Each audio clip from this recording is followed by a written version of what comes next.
ফরিদপুরের আলফাডাঙ্গায় পূর্ব বিরোধের জেরে ভয়াবহ হত্যাকাণ্ডের ঘটনা ঘটেছে।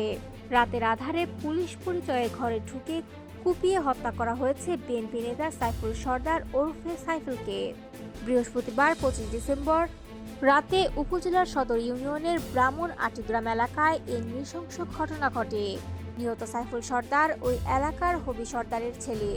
তিনি সদর ইউনিয়ন বিএনপির সাহিত্য ও সাংস্কৃতিক বিষয়ক সম্পাদক ছিলেন এবং পেশায় একজন কৃষক।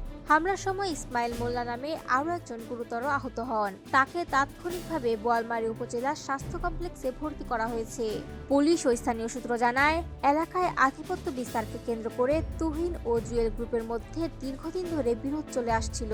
ঘটনার রাতে পুলিশ পরিচয় দিয়ে একজন ব্যক্তি ঘরে ঢুকে তুহিন গ্রুপের সমর্থক সাইফুল সরদারের ওপর অতর্কিত হামলা চালায়। গুরুতর আহত অবস্থায় তাকে উদ্ধার করে হাসপাতালে নেওয়ার পথে তার মৃত্যু হয়। এই ঘটনায় গভীর উদ্বেগ প্রকাশ করে উপজেলা বিএনপির সভাপতি আব্দুল মান্নান আব্বাস বলেন, সাইফুল সরদার দলের একজন দায়িত্বশীল নেতা ছিলেন। তিনি এই হত্যাকাণ্ডের সুষ্ঠু তদন্ত এবং জড়িতদের দৃষ্টান্তমূলক শাস্তির দাবি জানায়। ঘটনাটি নিশ্চিত করে আলফাডাঙ্গা থানার ভারপ্রাপ্ত কর্মকর্তা মোহাম্মদ আবুল হাসনাত খান জানান, দীর্ঘদিনের আধিপত্য বিস্তার সংক্রান্ত বিরোধের জেরে এই হত্যাকাণ্ড ঘটেছে। পুলিশ পরিচয়ে ঘরে ঢুকে হামলা চালানো হয়।